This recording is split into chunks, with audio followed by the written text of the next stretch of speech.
Okay, let's talk about Wonder Woman.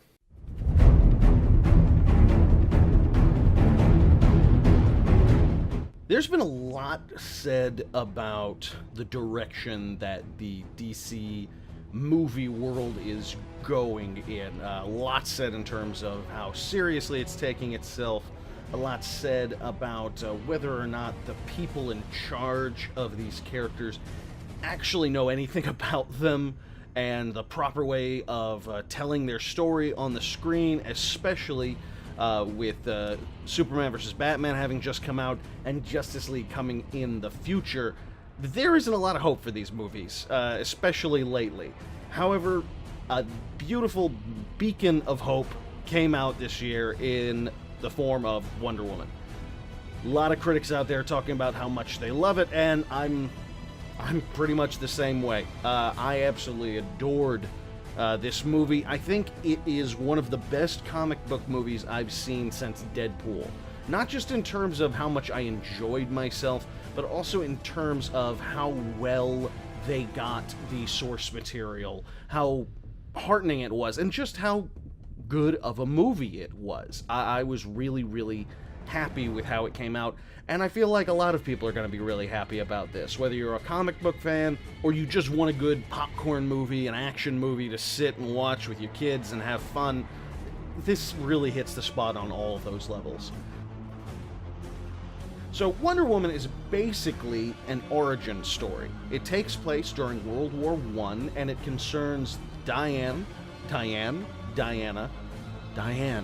It sounds so wrong just calling her Diane. It concerns Diana, one of the many Amazons, the only young Amazon they hint at when she's a little girl, and they tell the story of her mother, Hippolyta, queen of the Amazons, fashioning her out of clay and praying for the god Zeus to breathe life into her. And there's a lot of mystery surrounding her, and she desperately desires to be like the other Amazons, to learn how to fight and do war, and Hippolyta is very iffy on that. She doesn't want her daughter to learn how to fight, or if she does, she wants her to be a child for a little while longer. However, of course, as these plot lines tend to go, the young Wonder Woman goes out and trains, and before you know it, she's an adult woman, and just coming into the questions about her own birth and where she came from, and trying to be a part of this tribe, this island of Amazons, when Chris Pine, playing Steve Trevor, a American spy working for the British during World War I, washes up on shore in a battered up German plane that Diana saves him from, gets him out of there, and brings a bunch of Germans with him, and they have battle with the Germans versus Amazons. Who would have thunk it? Who would have thought that would be the fight of a lifetime? But I'm afraid it was. It was a great action scene, a lot of fun, and Wonder Woman decides that she wants to go into this war. The idea is that the Amazons have been hiding on this island from Ares, the god of war, for a very, very long time, and she is convinced that World War I, a war unlike any other war that's ever been seen before up to this point, is essentially being run by Ares, and that if she can find Ares and kill him, then she will end the war and people will be happy and stop fighting amongst themselves. It's really that simple to her, and that is the story. It's her going into World War I with Steve Trevor and his misfit band of this weirdly multicultural misfit band. They're the A-team for World War I is essentially what it comes down to, and she goes in looking for Ares and fighting baddies along the way and learning about herself and learning about war. And that's essentially the plot. And I think that part of the reason that this worked so well is that it was an origin story we haven't seen over and over and over again. It's not Bruce Wayne, crying in the alley over his dead parents. It is a character that hasn't been given a real fair shake in film, or at least recent television. And so it's something that we do want to relive. We do want to learn more about her background. We actually might not know, and therefore are interested. And if we do know, at least we haven't seen it 50,000 times by 50,000 different kinds of actors.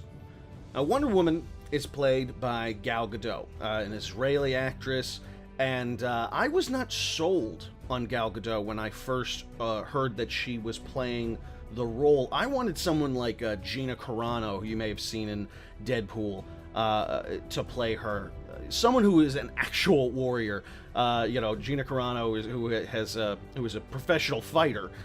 Someone along those lines I thought would have made more sense. In my eyes, when I first saw her in costume, Gal Gadot struck me as slightly too, I don't know, a little waify is how I looked at her at first. She a little too thin, a little too model-y, and don't get me wrong, she is that. She is a model and she is absolutely gorgeous, and there's no getting around that. But it really speaks to her talent as an actress that Gal Gadot carries this movie and does it flawlessly. She is wonderful. She embodies the character, and she embodies a lot of facets of the character.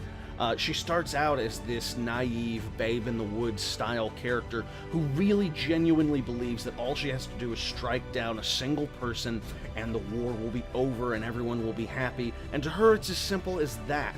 And she's very naive and very idealistic. She's going full lawful good is really what it comes down to. And with characters like that, it's really easy for a character like that to get annoying when they go full paladin on you. It can be very annoying, and she does it so well. She's so earnest and so real in the way she feels about this that at no point are you annoyed with her quest, despite the fact that you know it isn't as simple as she seems to think that it is. You're not annoyed with her. You're almost worried for her. You know, you worry that, God, when you find out the truth, it's going to be really, really shitty. And it is. And that's one of the other reasons that Gal is so talented in this role. Not only is she such a good person to play that wide-eyed hero-style character, she also pulls it off incredibly well when she finds out more of the truth. When she starts going down this dark path and learning about the horrors of war, she starts getting jaded, she starts getting a little more cynical. The tragedy of the world around her is creeping in on her, and she acts it magnificently. And on top of that, as an action hero, she's a badass. The fight scenes are incredible. She's inspirational. She's really, really very fantastic. And the characters who see her and they're inspired by her and they want to follow her, and you completely understand why. That's how much she brings to the table. It's a magnificent performance, and I think that if nothing else going forward, the character of Wonder Woman is in the right hands. After that, we've got Chris Pine, who I mentioned before, Kirk himself, who plays Steve Trevor, and I was kind of impressed by Pine because he's a good actor. He's a good actor, but there's something about him, and it's the reason they got him to play Captain Kirk, I believe anyway. There's something about him that can almost be a little smarmy at times. In other films that he's been in, he strikes you as this kind of obnoxious, spoiled rich boy, or at least he's always struck me that way in other roles that he's played. But he does a wonderful job in this as well. Steve Trevor, it would be easy to call him kind of a Han Solo character, and he is. He's a scoundrel, he's a spy, he's charming, but he's also got this inherent sense of duty. And there's also a story there that they never really fully get into, which I thought was a nice touch. It's implied on more than one occasion that Steve Trevor has something in his past that caused him to realize that he had to do something, that he had to get out there and help with this war effort because he has a duty to the world. And it's a similar idealism that they write Diana's character with. And he just complements her wonderfully, just with a somewhat more pragmatic edge. And they have a lot of chemistry, and they do incredibly well together in the film, and I thought he was fantastic. Another MVP award goes to Robin Wright, who I did not know was in this movie, and I'm in the middle of House of Cards right now, so it was kind of surreal to go from watching an episode of her as the vice presidential candidate trying to be a political badass, and then watching a movie in which she is a very physical Amazonian badass.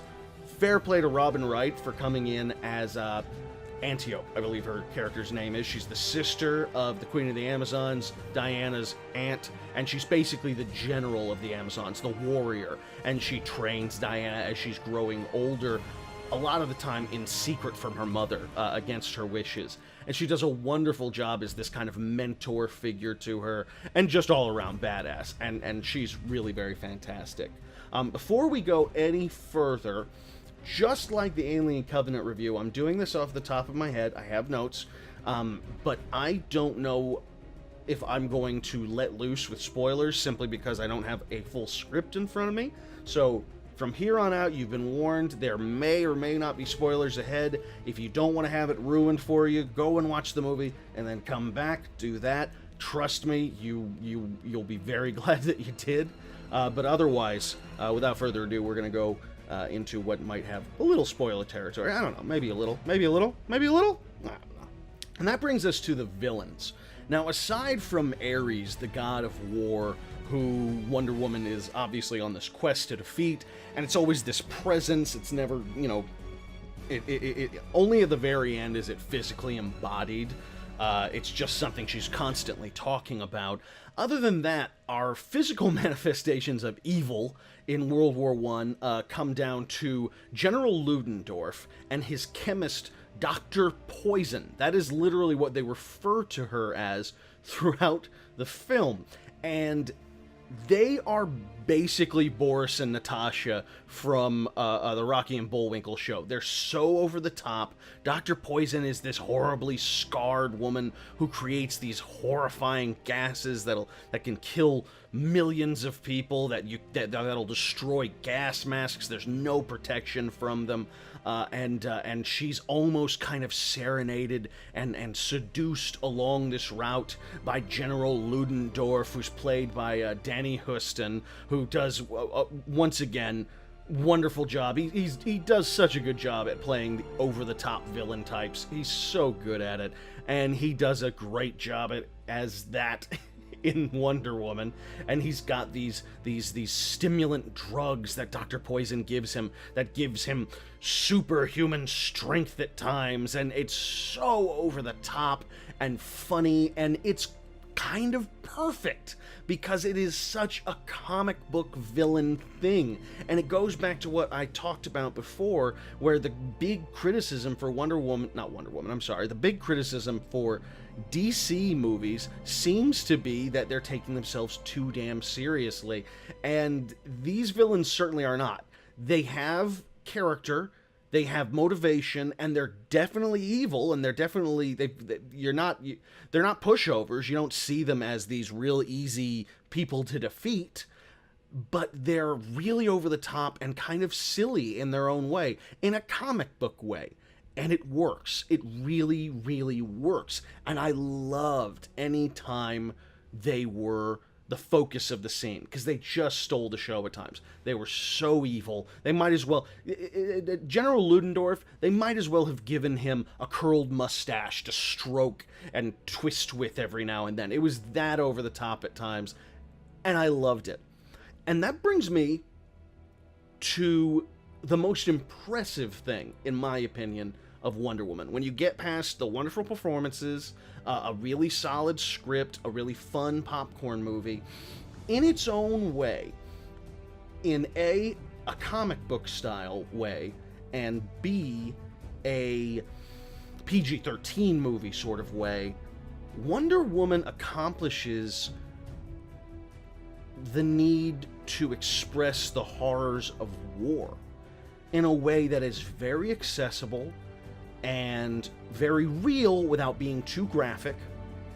You know, they don't go over the top in the violence department, but there is no question that lives are being lost, that people are getting hurt, and it expresses the sadness and the tragedy of World War I in a way that is not easy to do, especially when you're talking about the same studios that came out with a Superman movie and a Batman movie where they're destroying entire cities and they just kind of casually wave it off that, I evacuate them, people are safe, or don't even address it at all. This puts the camera right on how horrifying war is, and it's important to the story because it evolves Diana as a character. It shows her evolving and transforming, and it brings you all the way to present day when she has accepted the evils of the world but decided to stay and fight anyway.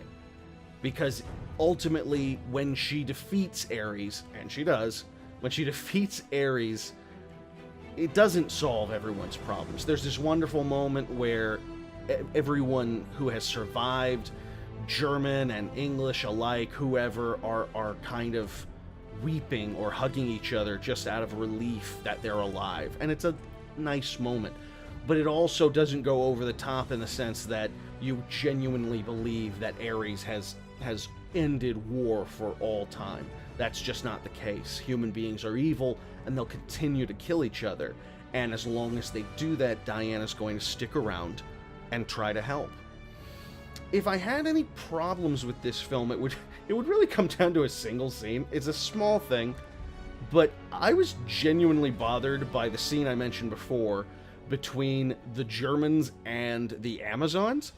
It's a World War I fighting force of Germans riding up to this Amazonian island. These Amazons, now to be fair, the Amazons are fighting with nothing but bows and arrows and swords and spears and that sort of thing, whereas the Germans have rifles. But the Amazons have literally been training for combat all of their lives. Based on the brief history they give us, at least 1,500 years, maybe more, probably 2,000 years, something like that, like since way back pagan times. So definitely at least a couple of millennia. That is all these women do. They live on this island, everything is provided for them, they eat and they live happily, and they're training to fight constantly. And while their technology might not be as advanced as the Germans, I expected it to be a bloodbath on the Germans. I expected them to just execute everyone with no problem. But it turns out a bunch of German conscripts with some bolt-action rifles can kill a whole shit ton of Amazons, which I would not have guessed that.